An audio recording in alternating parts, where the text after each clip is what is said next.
আকাশবাণী গুৱাহাটী এতিয়া নিবেদন কৰিছোঁ পৰিয়াল কল্যাণ অনুষ্ঠান।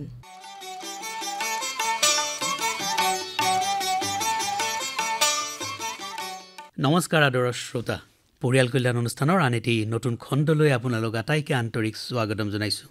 আদৰৰ শ্ৰোতা, আজি মই আপোনালোকৰ ওচৰত চিনাকি কৰি দিবলৈ ভাল পাম চৰকাৰী আয়ুৰ্বেদিক মহাবিদ্যালয় জালুকবাৰী গুৱাহাটীৰ পঞ্চকৰ্ম বিভাগৰ মুৰব্বী অধ্যাপক ডাক্তৰ জয়ন্ত শৰ্মা। তেখেত আমাৰ ষ্টুডিঅ'ত উপস্থিত আছে। স্বাগতম জনাইছোঁ ডক্টৰ শৰ্মা আপোনাক আমাৰ এই অনুষ্ঠানলৈ। হয়, নমস্কাৰ। মই লগতে সকলো শ্ৰোতাকে মোৰ শ্ৰদ্ধা আৰু নমস্কাৰ জনাইছোঁ।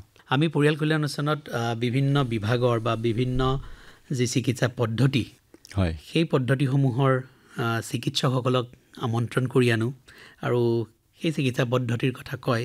আপুনি এটা বিশেষ চিকিৎসা পদ্ধতিৰ লগত জড়িত হৈ আছে আজি কেইবাটা বছৰ ধৰি। হয় হয় আৰু আপুনি সেই বিভাগৰ পঞ্চকৰ্ম বিভাগৰ মুৰব্বী অধ্যাপক বৰ্তমান। কিন্তু আৰম্ভণিতে আমি কৰিব খুজিছোঁ আয়ুৰ্বেদৰ কথাটো। হয়, মানুহে অলপ চলপ জ্ঞাত ভাৰতৰ মানুহে আয়ুৰ্বেদনো কি বা আয়ুৰ্বেদ চিকিৎসা কি, কিন্তু যদি এজন চিকিৎসকৰ পৰা শুনা যায় নিশ্চয় ভাল হ'ব। হয় হয় আয়ুৰ্বেদ বুলি ক'লে চাওক, ইয়াত দুটা শব্দ সোমাই আছে। এটা হৈছে আয়ুৰ আৰু আনটো হৈছে বেদ। আয়ুৰ শব্দটো যদি আমি অৰ্থ চাওঁ, ই পোনপটীয়া হৈছে মানুহৰ জীৱনটোৰ কথা কৈছে। আয়ু মানে আমাৰ জীৱন, আৰু বেদ শব্দৰ অৰ্থ হৈছে জ্ঞান। মানে আমি আয়ুৰ্বেদক পঞ্চম বেদ বুলি ক'ব পাৰোঁ। ই অথৰ্ব বেদৰ উপবেদ আচলতে। গতিকে ইয়াত এনেকুৱা এখন শাস্ত্ৰ য'ত মানুহৰ জীৱনৰ বিষয়ে সকলো জ্ঞান ইয়াত পোৱা যায়, সি হৈছে আয়ুৰ্বেদ। মানে আয়ুৰ বিষয়ে য'ত জ্ঞান পোৱা হৈছে সি হৈছে আয়ুৰ্বেদ। এতিয়া এনেকুৱা নহয় যে ই অকল এখন চিকিৎসা শাস্ত্ৰ। সেইটো কিছুমান ভুল মানুহে ভাবিছে যে নহয় আমি এই আয়ুৰ্বেদিক চিকিৎসা কৰিম এবাৰ। আচলতে ইয়াত এনেকুৱা বুলি ক'ব গ'লে এটা দৰ্শন শাস্ত্ৰ বুলিও ক'ব পাৰি। ই জীৱন দৰ্শন। এজন সুস্থ মানুহ কেনেকৈ সদায় সুস্থ হৈ থাকিব পাৰিব, বা এজন মানুহ যদি বেমাৰত পৰিছে তেওঁ কেনেকৈ সোনকালে ৰোগ মুক্তি হ'ব, বা তেওঁ ৰোগত নপৰাকৈ কেনেকৈ থাকিব পাৰিব, এই গোটেইখিনি বস্তুৰ বিষয়ে য'ত আলোচনা কৰা হৈছে তাকে কোৱা হৈছে আয়ুৰ্বেদ। ইয়াৰ উৎপত্তি বা ই ক'ৰ পৰা আহিছে তেনেকুৱা ধৰণৰ কিবা কথা হয় হয় আছে নেকি? আছে আছে। এতিয়া এইটো হ'লে মই যেনেকৈ ক'লোঁ আপোনাক, ই পঞ্চম বেদ বা অথৰ্ব বেদৰ পৰা ইয়াৰ উৎপত্তি হৈছে। ইয়াৰ একদম মাইথলজিকেল যদি আমি যাওঁ, মানে কেনেকৈ ইয়াৰ প্ৰথম সৃষ্টি হৈছে ব্ৰহ্মাৰ পৰা আৰম্ভ হৈছে। ব্ৰহ্মা, তাৰপিছত হৈছে দক্ষ প্ৰজাপতি, অশ্বিনী কুমাৰ, এনেকৈ এজন তেওঁৰ শিষ্যৰ হাতত আহি আহি আহি আহি আমাৰ পৃথিৱীত আহি আয়ুৰ্বেদ পাইছেহি। আৰু এটা কথা কৈছে যে আয়ুৰ্বেদ যে সমুদ্ৰ মন্থন সকলোৱে জানে, যে অসুৰ আৰু দেৱতাই মিলি সমুদ্ৰ মন্থন কৰিছিলে, তেতিয়া তাৰ পৰা মানে এজন দেৱতাৰ উৎপত্তি হৈছিলে। তেওঁ হৈছে কোন? ধনন্তৰী। এতিয়াও সেই দিৱসটোক ধনন্তৰী পূজা বুলি মানে পূজা কৰা হয়। আৰু ধনন্তৰী কি লৈ আহিছিলে? বিভিন্ন বস্তুৰ লগতে তেওঁ হাতত অমৃত লৈ আহিছিলে, অমৃত কলচ। মানে যেতিয়া কোনোবা জৰা ৰোগ বেমাৰ আজাৰত পৰিলে ট্ৰিটমেণ্ট কৰি ভাল কৰিব পৰা যোনজন দেৱতাক আমি পূজিত, তেওঁ হৈছে ধনন্তৰী। গতিকে আমাৰ পৰম স্বাস্থ্য, আমাৰ পৰম ধন কি? আমাৰ পৰম ধনটো আছিলে, এসময়ত পৰম ধন আছিলে স্বাস্থ্য। গতিকে তেতিয়া আমি ধনন্তৰী পূজাটোৱে হৈছিলে আমি কৰিছিলোঁ।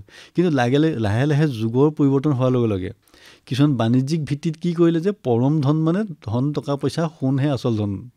গতিকে সেই ধনন্তৰীটোকে অকণমান মানুহে কনভাৰ্ট কৰি পেলাই ধনতেৰছ বনাই দিলে। তে একেদিনাখনেই তাৎপৰ্য হৈছে ধনন্তৰী পূজাৰ দিনাখনেই ধনতেৰছ বুলি কৈ মানুহে আচল পৰম ধন যিটো স্বাস্থ্য আছিলে তাৰ পৰা গৈ ধন সোণত পৰিলগৈ, ফালৰি কাটি গ'ল। গতিকে আয়ুৰ্বেদৰ সৃষ্টি বুলি ক'লে ই বেদৰ পৰা আৰম্ভ হৈছে। আৰু প্ৰথম যেনেকৈ সৃষ্টিকৰ্তা আমি ব্ৰহ্মাক মানো, ব্ৰহ্মাৰ পৰা দক্ষ প্ৰজাপতি, অশ্বিনী কুমাৰ, ৰুদ্ৰ মানে শিৱ, তাৰপিছত এনেকৈ কৰি তেওঁলোকৰ গোটেই মানে ভাৰতবৰ্ষত এই চিকিৎসা পদ্ধতি আচলতে উদ্ভৱ হৈছিলে। আমাৰ ভাৰতবৰ্ষৰ আটাইতকৈ প্ৰাচীন চিকিৎসা পদ্ধতি।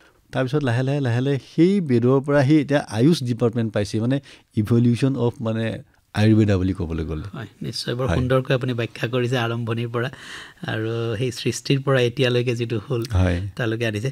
এতিয়া কথা হয় কি, প্ৰায়ে আমাৰ মনত প্ৰশ্ন হয় বা আমাৰ শ্ৰোতাৰ মনতো আহিব পাৰে, ধৰক বিভিন্ন এলোপেথিক চিকিৎসা আছে, আয়ুৰ্বেদ আছে, হোমিঅ'পেথি আছে, ইউনানী আছে, কেইবাটাও পদ্ধতি আছে। এতিয়া এই পদ্ধতিবিলাকৰ লগত আয়ুৰ্বেদৰ পদ্ধতিৰ কি মিল আছে বা কি পাৰ্থক্য আছে, যদি পাৰ্থক্যৰ কথা কয় আপুনি? হয়, এইটো ভাল প্ৰশ্ন সুধিছে আপুনি। আচলতে চাওক, যিকোনো বস্তুৰে এটা নিজৰ স্বকীয় বৈশিষ্ট্য থাকে, প্ৰত্যেক বস্তুৰে আছে। আৰু সি যদি নিজৰ বৈশিষ্ট্য নাথাকে সেই বস্তুটো কেতিয়াও এক্সিষ্ট কৰিব নোৱাৰে।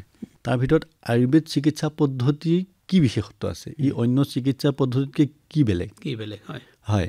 এতিয়া ধৰি লওক এটা অন্য চিকিৎসা পদ্ধতি মানে মই এলোপেথিৰ কথাই ক'লোঁ, তেওঁলোকে এটা ডিজিজ যেতিয়া লেবৰেটৰীত আপুনি টেষ্ট কৰিলে আপোনাৰ এইটো বেমাৰ হৈছে, জেনেৰেলাইজ ট্ৰিটমেণ্ট, সকলো কাৰণে এটাই প্ৰট'কলতে ট্ৰিটমেণ্টটো হয়। কিন্তু আয়ুৰ্বেদত কৈছে যে যেনেকৈ আমাৰ কোনোবা এজন মানুহৰ লগত কোনো এজন মানুহৰ ফিংগাৰ প্ৰিণ্টছটো আমাৰ নিমিলে, আমাৰ আয়ুৰ্বেদত কৈছে পুৰুষম বিক্ষম বুলি কৈছে, মানে কৈছে যে দেখাত একেই হ'ব পাৰে মানুহ, আমি উই অল দ্য হিউমেন বিংছ, কিন্তু এজন মানুহৰ লগত কোনোজন মানুহ কেতিয়াও একেই নহয়, সকলো মানুহ বেলেগ বেলেগ। আৰু গতিকে আমি মেডিচিনটো যদি চবকে একে দিওঁ সিও কাম নকৰে। প্ৰথম আয়ুৰ্বেদৰ বিশেষত্বটো হৈছে আয়ুৰ্বেদে কি কৰিছে, প্ৰত্যেকজন মানুহক ব্যক্তি বিশেষ চিকিৎসাৰ কথা কৈছে। আজি এটা প্ৰকৃতি পৰীক্ষণ বুলি গোটেই ভাৰতবৰ্ষত এটা এপ ডাউনলোড কৰি মানে ভাৰত চৰকাৰে এটা কৰি আছে যে চব মানুহৰ প্ৰকৃতি, যেনে বাত, পিত্ত, কফ বা দ্বন্দ্বজ দুটা, এনেকৈ ধৰণে আমাৰ 8 প্ৰকাৰৰ প্ৰকৃতিৰ কথা কৈছে। গতিকে এনেকৈ প্ৰত্যেকজন মানুহ বেলেগ বেলেগ। গতিকে আমি এটা ট্ৰিটমেণ্ট দিবলৈ হ'লে ইন জেনেৰেলাইজ বেলেগ ছিষ্টেমৰ দ্বাৰা দিলে নহ'ব। ইয়াত গোটেইখিনি বস্তু চাই মানুহজনৰ অগ্নি ডাইজেশ্যন পাৱাৰ কেনেকুৱা, মানুহজন কিমান বলৱান, বল বুলি ক'লে দুটা, দেহা বল, তেওঁৰ শক্তি কিমান, ব্যাধি বল, তেওঁৰ ৰোগটো কিমান বলৱান, এই গোটেইখিনি বস্তু চাই পেলাই তেওঁ দেশ বুলি কৈছে, তেওঁ কেনেকুৱা জেগাত বসবাস কৰে, কাল যেনে আমাৰ 6টা ঋতুৰ কথা কৈছে, অগ্নি তেওঁৰ ডাইজেশ্যন পাৱাৰ কেনেকুৱা, কুষ্ঠ তেওঁ বাৱেল হেবিট কেনেকুৱা, এই গোটেইখিনি বস্তু চাই লৈ পেলাই ট্ৰিটমেণ্ট দিব দিছে, যোনটো হৈছে আয়ুৰ্বেদৰ একদম স্বকীয় বৈশিষ্ট্য, সেইটো ক'তো নাই। বেলেগবিলাক হৈছে পাৰ কেজি বডি ৱেইট, এতিয়া পেৰাচিটামল দিব লাগে পাৰ কেজি ইমান হিচাপত আপুনি দিয়ক, চবৰে কাৰণে ওজন কৰিলে মেডিচিন দিলে। কিন্তু যদি আপুনি প্ৰপাৰ আয়ুৰ্বেদ চিকিৎসা কৰিব গৈছে তেতিয়াহ'লে আপুনি প্ৰথমতে জানিব লাগিব ইয়াৰ ত্ৰিদোষ সূত্ৰ, ৱাত, পিত্ত, কফ, ইয়াত বেলেগ বস্তু তিনিটা মূল, ৱাত, পিত্ত আৰু কফক কৈছে শাৰীৰিক দোষ বুলি কৈছে, আৰু হৈছে সত্য, ৰজ আৰু তম, এইটো হৈছে মানসিক গুণ। এই গোটেইকেইটা বস্তু মিলাই পেলাই তেতিয়াহ'লে আমি চাই পেলাই ট্ৰিটমেণ্ট কৰিব লাগিব। ই হৈছে আয়ুৰ্বেদৰ আটাইতকৈ বিশেষ বৈশিষ্ট্য। এই কথাটো আয়ুৰ্বেদত তেতিয়াই কৈ গৈছিলে যে মানে এজন মানুহৰ স্বাস্থ্যৰ সংজ্ঞাটো কি হ'ব পাৰে। তেওঁ কৈছে চম দৌষ সমাগ্নিশ চম ধাতু মলক্ৰিয়াত প্ৰচন্ন আত্মা ইন্দ্ৰিয় মন স্বাস্থ্য ইত্য ভিডিঅ'তে বুলি কৈছিলে। কিমান ধুনীয়া কথা কৈছে। চম দৌষ বুলি কৈছে, মই যে ক'লোঁ সমাগ্নিশ অগ্নি, 13 টাইপছ অফ অগ্নি কথা কৈছে, 5 প্ৰকাৰৰ ভূতাগ্নি বুলি কৈছে, পঞ্চভূত, ধাতু অগ্নি 7 প্ৰকাৰ, আৰু জঠৰ অগ্নি আমাৰ ডাইজেশ্যন পাৱাৰ। এই অগ্নি ঠিক থাকিবলৈ সমাগ্নিশ চম ধাতু, আমাৰ শাৰীৰিক ধাতুবিলাক সাম্য অৱস্থাত থাকিব, মল মানে বিদ মূত্ৰ পুৰিচ সেইবিলাকৰ সাম্য অৱস্থাত। আপুনি কনষ্টিপেশ্যন হৈ আছে বহুত দিন লেট্ৰিন কাৰণে আপুনি স্বাস্থ্যৱান নহয়, কিন্তু একদম ৰেগুলাৰ হ'ব লাগিব। সমদোষ মলক্ৰিয়াত সেইটো হ'লেও নহ'ব, আকৌ বেমাৰ নাই, প্ৰচন্ন আত্মা ইন্দ্ৰিয় মন, আপোনাৰ আত্মা ইন্দ্ৰিয় আৰু মন সদায় প্ৰচন্নতা থাকিব লাগিব, তেতিয়াহে আপুনি হেল্ডি। তাৰ কিমান বছৰৰ পিছত ৱৰ্ল্ড হেল্থ অৰ্গেনাইজেশ্যনে যিটো ডেফিনিশ্যন অফ হেল্থ দিলে, health is a state of complete physical, mental and social well-being, not merely absence of disease and infirmity. কি বেলেগ আছে 100% এইটোৱে বস্তু কোনো কাটিব পৰা নাই। বেদৰ বাক্য যিবিলাক আছে আজিও তাৰ ওপৰত বহুত গৱেষণাৰ থল আছে। প্ৰত্যেকটো আপ্ত বাক্য যি এটা এটা কথা কোৱা হৈছে আয়ুৰ্বেদত কোনেও খণ্ডন কৰিব পৰা নাই। হয়তো আমি গোটেইখিনি বস্তু এতিয়াও উলিয়াব পৰা নাই। সেইটোৱে হৈছে আয়ুৰ্বেদৰ বিশেষত্ব বুলি ক'লে, মানে এনেকুৱা মহত্ব থকা এটা বস্তু। হয়, এতিয়া আমি আহোঁ যে আপোনাৰ যিটো বিভাগ পঞ্চকৰ্ম বিভাগ, আপুনি তাৰ বিশেষজ্ঞ, আৰু আপুনি ৰাষ্ট্ৰীয় আয়ুৰ্বেদ প্ৰতিষ্ঠান জয়পুৰত যিখন আছে তাৰ পৰা স্নাতকোত্তৰ কৰিছে, আৰু বৰ্তমান সময়ত সেইখন প্ৰথম স্থানত আছে। হয় হয়, মই নিজে মানে কৈ ভাল লাগিছে। এই বছৰ যিটো অল ইণ্ডিয়া ৰেংকিং হয়, মই য'ৰ কৰি আহিছোঁ ইনষ্টিটিউটৰ নাম্বাৰ 1 ৰেংকিঙত গৈছে। হয়, গতিকে এই পঞ্চকৰ্ম বুলি ক'লে কি বুজা যায়? হয়, আয়ুৰ্বেদৰ চিকিৎসা পদ্ধতি আমি যদি চাওঁ, মানে মুখ্যতঃ 2 প্ৰকাৰৰ চিকিৎসা কথা কৈছে। এটা হৈছে চমন চিকিৎসা, এটা হৈছে শোধন চিকিৎসা। চমন চিকিৎসা হৈছে কেনেকুৱা, ধৰি লওক মই এটা সাধাৰণ এটা উদাহৰণ দিছোঁ। আপোনাৰ লুজ মোচন হৈ আছে, যেনে ডায়েৰিয়া হৈছে, আমি কিবা এটা ঔষধ পাই দিলোঁ বন্ধ হৈ গ'ল, সেইটো হৈছে চমন, তাক মই সাময়িকভাৱে বন্ধই কৰি থ'লোঁ।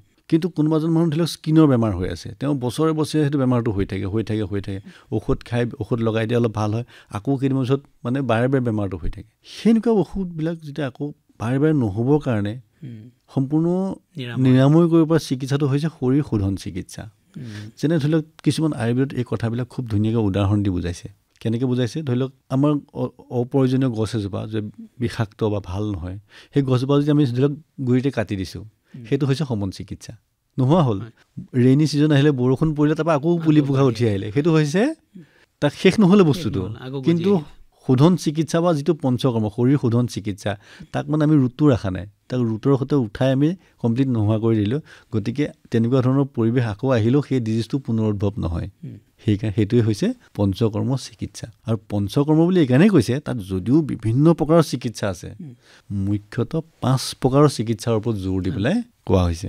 কি কি আছে তাত অলপ বিতংকৈ কৈছে, এই 5 প্ৰকাৰ কি কি হয়? 5 প্ৰকাৰৰ চিকিৎসা বুলি ক'লে প্ৰথমতে আহিছে বমন চিকিৎসা বুলি। বমন মানে আমিতো বমি সকলোৱে কৰিছোঁ, সৰু বা ল'ৰা ছোৱালী আৰম্ভ কৰি বমি নকৰা মানুহ কোনো নাই। গতিকে বমিটো এটা হৈছে ব্যায়াম অসুখ। কিন্তু যদি আপুনি ঔষধ পাতি খুৱাই কাৰোবাক আপুনি মানে ৰোগ ঠিক কৰিবৰ কাৰণে যদি বমি কৰাইছে, সেইটো হৈ যাব চিকিৎসা হ'ল। এটা সৰু মই উদাহৰণ দিছোঁ। আমাৰ আয়ুৰ্বেদ হৈছে মানে এটা অবজাৰ্ভেশ্যন, বহুত বস্তু চাই চাই প্ৰকৃতিৰ পৰা লোৱা চিকিৎসা। আমাৰ ঘৰত যেতিয়া মেকুৰী বা কুকুৰবিলাকৰ গা বেয়া হয়, আগত গাঁৱত দেখা পাব, তেওঁলোকে নিজে নিজে জংঘলত গৈ কিবা কিবি বন চন খাই পেলাই বমি কৰি দিয়ে যিখিনি আছিলে। তাৰপিছত অলপ দেৰি শুই দিয়াৰ পিছত কিন্তু তাৰ বেমাৰ নাই আৰু। তাৰপিছত আপুনি যিমান খাব দিলেও সি পটকৈ নাখায়, সি অলপ সময় লংঘন টাইপত থাকি পেলাই সিহঁতে সেই প্ৰকৃতিৰ চব জানে। ঠিক সেইটোৱে হৈছে বমন চিকিৎসা। মেইনলি হৈছে কফ দোষ শৰীৰত বা কফৰ পৰা সৃষ্টি হ'ব পৰা যিখিনি বেমাৰ আছে।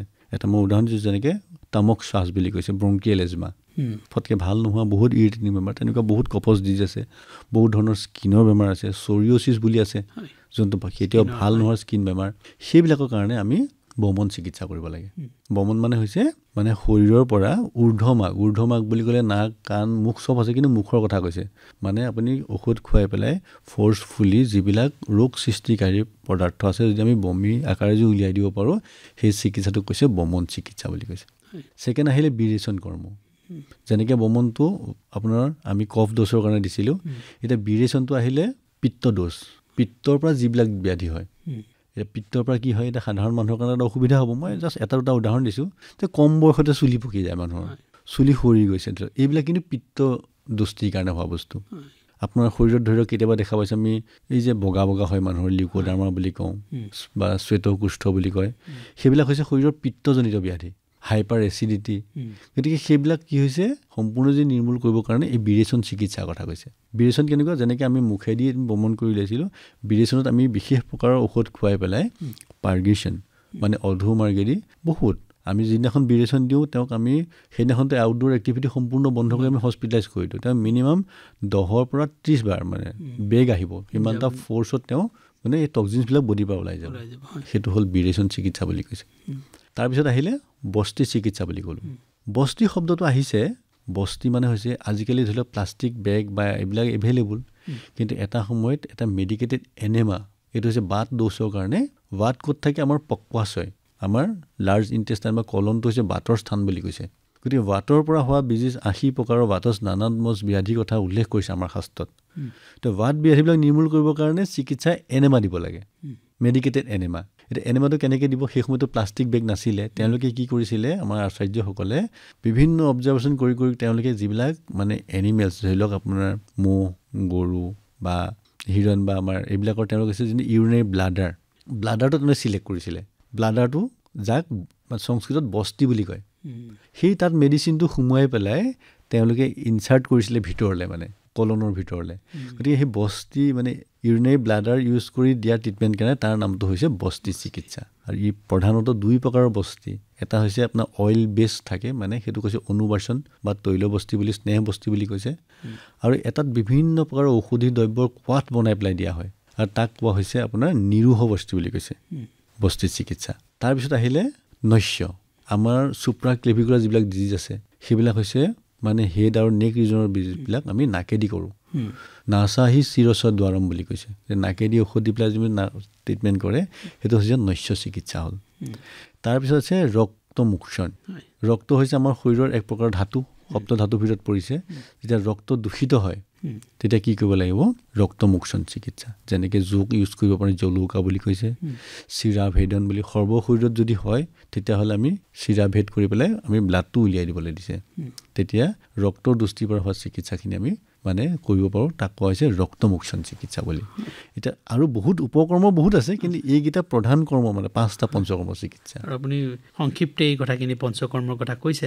এতিয়াতো এইখিনি কৰিবলৈ যিকোনো এটা পদ্ধতি ধৰক কৰিবলৈ আপুনি যেনেকৈ ক'লে বমন হওক বা বিৰেচন হওক বা বস্তি হওক, কিমান সময়ৰ প্ৰয়োজন হয়? ৰোগী এগৰাকী হস্পিটেলত ভৰ্তি হ'ব লাগিব, হয়, তাৰ কিবা আৰম্ভণিৰ কাৰ্য থাকিব বা সেই চিকিৎসাৰ পাছৰ কাৰ্য থাকিব, এইখিনি অকণমান কওকচোন। একদম খুব ভাল সুধিছে আপুনি, গম পাই কথাটো। হয়, কোনোবা এজন মানুহে যে আমাৰ শ্ৰোতাই শুনি আছে যে মই পঞ্চকৰ্ম চিকিৎসা কৰিবলৈ আহিম, গতিকে তেওঁলোকে কি কৰিব লাগিব? অকণমান সময় হাতত লৈ আহিব লাগিব, টাইম কনজিউমিং।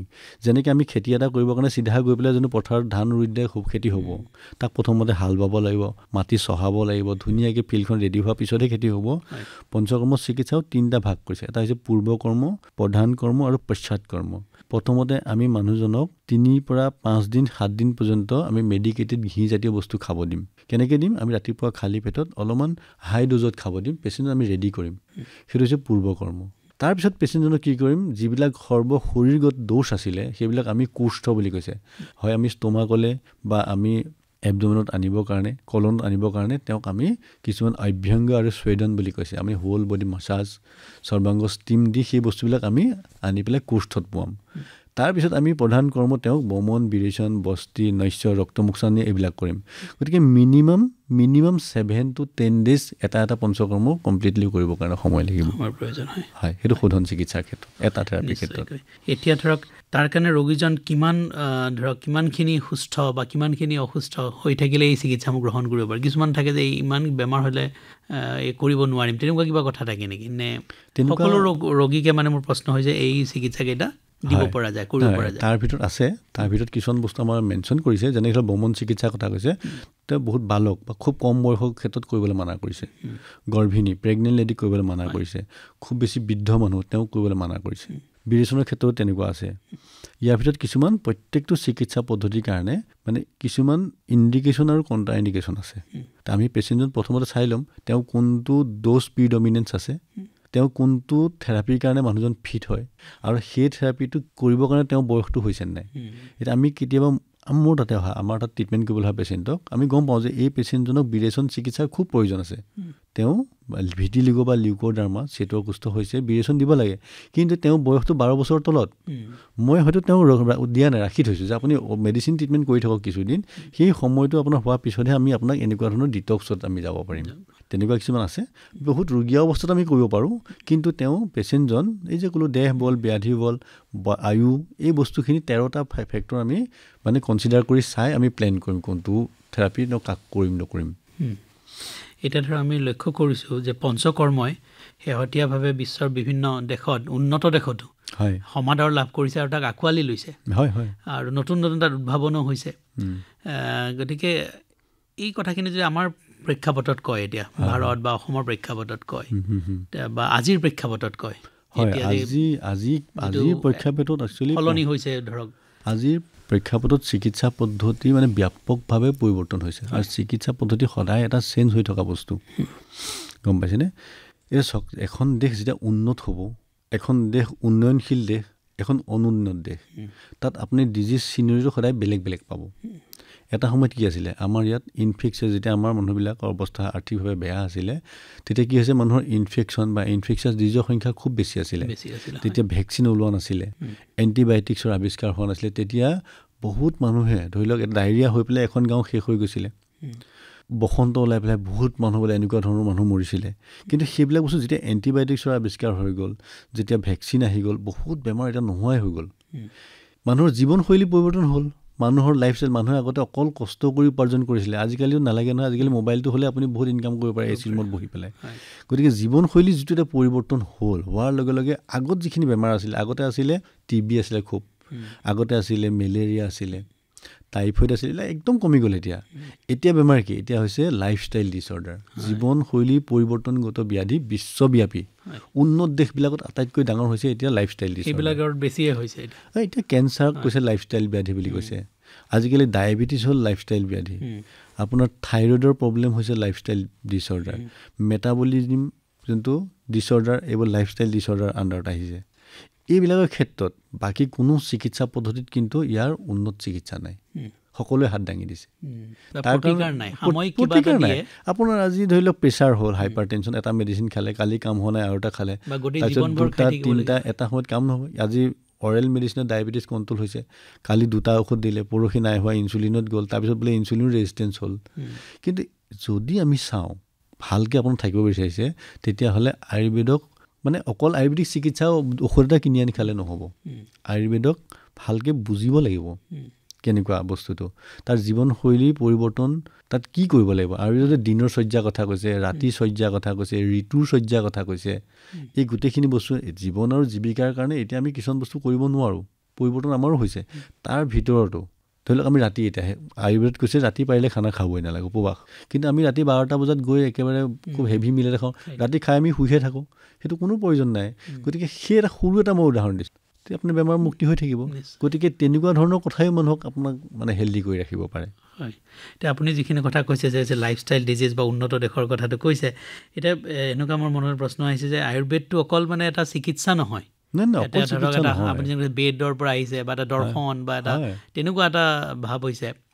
আয়ুৰ্বেদত এটা কথা কৈছে, স্বাস্থ্যস্য স্বাস্থ্য ৰক্ষণম আতুৰস্য বিকাৰ প্ৰচনম বুলি কৈছে। মানে এজন স্বাস্থ্যৱান মানুহ, আমাৰ বেমাৰ নাই, কিন্তু আমি যদি ভালকৈ আয়ুৰ্বেদৰ ফ'ল' কৰি থাকোঁ, আপুনি সদায় স্বাস্থ্যটো অটুট ৰাখিব পাৰিব। আতুৰস্য মানে যে যোনজন বেমাৰী মানুহ, তেওঁ বিকাৰ প্ৰচলন নাইকিয়া কৰিবৰ কাৰণে আয়ুৰ্বেদ মানে 2টাই অপশ্যন আছে। তাৰমানে আপোনাৰ ৰোগীও ইয়াক ব্যৱহাৰ কৰিব পাৰে, আৰু যিসকল ৰোগ নাই বুলি স্বাস্থ্যৱান মানুহ তেওঁলোকে পাৰে। এতিয়া পঞ্চকৰ্মৰ কথা ক'লোঁ, পঞ্চকৰ্ম অকল আমি যে কাৰোবাৰ বেমাৰ হ'লে কৰিবলৈ কথা একো নাই।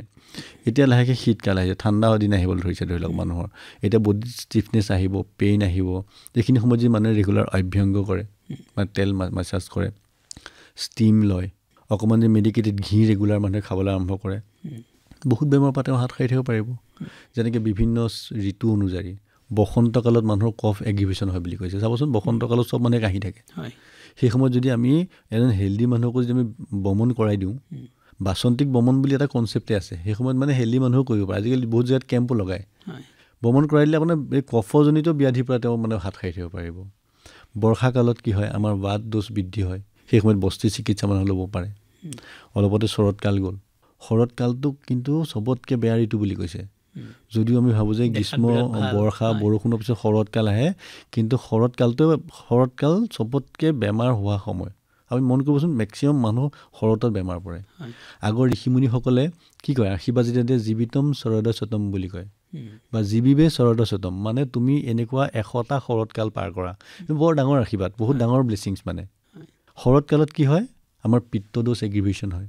গতিকে শৰতত যদি বেমাৰ নোহোৱা মানুহে যদি যোনটো বিৰেচন চিকিৎসা কৰিলোঁ, তেওঁলোকে যদি এটা মানে বাৰ্ষিক হিচাপে, বছৰীয়া হিচাপে যদি এবাৰ আহি পেলাই তেওঁলোকে বিৰেচন লয়, তেওঁ বহুত বেমাৰৰ পৰা তেওঁ প্ৰতিৰোধ কৰি ৰাখিব পাৰিব নিজকে, ছিজনেল ব্যাধি। আৰু এইবিলাকৰ কিবা ধৰক পাৰ্শ্বক্ৰিয়া থাকে নেকি বাৰু? কোনো পাৰ্শ্বক্ৰিয়া নাই। পাৰ্শ্বক্ৰিয়া মানে ধৰি লওক চব ক্ৰিয়াৰে, নিউটনৰ তৃতীয় গতিসূত্ৰ কোনো সকলো ক্ৰিয়াৰে সমান। আৰু বমন কৰাব, এটা বহুত আছে বিৰেচন কৰা, তেনেকুৱা ভাৱ এটা হয়। ধৰক 20-30 বাৰ তেওঁ যাব লাগিব, তেনেকুৱা ধৰক মল ওলাব, তেনেকুৱা। তাৰ ফলত কিবা এনেতো তেনেকুৱা হ'লে মানুহ এজন বিৰাট দুৰ্বল হৈ যায়, বা আমি ORS খাব লাগে, তেনেকুৱা হয়। চাওক, এতিয়া সকলো ক্ৰিয়াৰে সমানৰ বিপৰীতমুখী প্ৰতিক্ৰিয়া আছে, এইটো ইয়াৰ ক্ষেত্ৰতো প্ৰযোজ্য। তাত উল্লেখ আছে যে আমি যেতিয়া এজন মানুহক 2 ধৰণৰ ক্ৰিয়া হ'ব পাৰে। মানুহজনৰ ব্যাধি বল খুব বেছি আছিলে, ষ্ট্ৰেংথ খুব বেছি, মই ভুল কেলকুলেশ্যন কৰি খুব কম পাৱাৰ মেডিচিন এটা দিলোঁ, তেতিয়া তেওঁ সেই ভমিটিং বা পাৰ্গেশ্যন, বিৰেচন তেওঁ নহ'বই। সেইটো অয়োগ বুলি কৈছে, অয়োগজন্য ব্যাপদ হ'ব। আমি ঔষধ পাতি খুৱাই তেওঁ কফ ড'জটো প্ৰায় এগ্ৰিভেট কৰিলোঁ, দি পেলাই তেওঁ বমন কৰালে বমি নহ'লে, কফ ড'জটো বডিটো এগ্ৰিভেশ্যন হৈ থাকিল নহয়। তাৰপিছত কোঠা কণ্ডু বুলি কৈছে, তেওঁ বডিত মানে ফোঁহা বা কণ্ডু এনেকুৱা বস্তু কিন্তু উৎপন্ন হৈ যাব এতিয়া, বুজিছেনে? আৰু যদি বেছিকৈ হৈ গ'ল, হিচাপতকৈ বেছি ড'জ দি দিলোঁ মেডিচিনৰ, ৰং কেলকুলেশ্যন হৈ গ'ল, তেতিয়া অতিয়োগ হ'ব। চব বৰ্ণন আছে, অতিয়োগজন্য ব্যাপদ হ'ব। তেনেকৈ 10 প্ৰকাৰৰ ব্যাপদ চৰকে কৈছে, 16 প্ৰকাৰ সুশ্ৰুতে কৈছে। কাৰোবাক কেতিয়া কৈছে যে জীৱাদান, কেতিয়াবা বমি কৰি কৰি ব্লাডো আহি যাব পাৰে, জীৱাদান বুলি কৈছে, ৰক্ত আহি যাব পাৰে, মূৰ্ছা হৈ যাব পাৰে, সংজ্ঞা নাশ হৈ যাব পাৰে, কমপ্লিকেশ্যন আহিব পাৰে।